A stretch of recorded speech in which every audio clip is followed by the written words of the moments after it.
कमेटीअ पारां दहशतगर्दनि ख़िलाफ़ ऑपरेशन जारी रखण ऐं वधीक तेज़ करण ते बि इत्तफ़ाक़ कयो वियो। कहिड़ा तफ़सील आहिनि?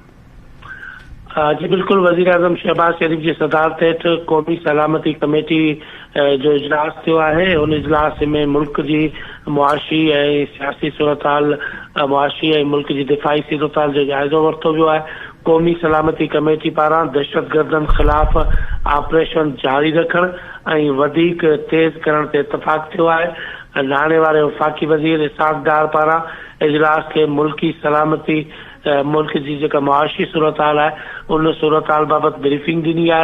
DGISI पारां मुल्क की सिक्योरिटी सूरत हाल ऐं दहशतगर्दनि ख़िलाफ़ ऑपरेशन बाबत ब्रीफिंग दी वही है। इजलास में वफ़ाक़ी वज़ीरनि, टिनी हथियारबंद फौजन के सरबराहन ऐं चइनी वॾनि वज़ीरनि शिरकत कई है। क़ौमी सलामती कमेटी में मुल्की सलामती ऐं इस्तेहकाम जे लाइ सभिनीनि खे गॾिजी करे किरदार अदा करण ते ज़ोर ॾिनो वियो आहे ऐं चयो वियो आहे त अंदरूनी ख़लफ़शार क़ौम खे तक़सीम करण जी साज़िश कंहिं बि सूरत में कामयाब थियण न ॾिनी वेंदी। जी गुलाम रसूल, तफ़सील ॿुधाइण लाइ महिरबानी।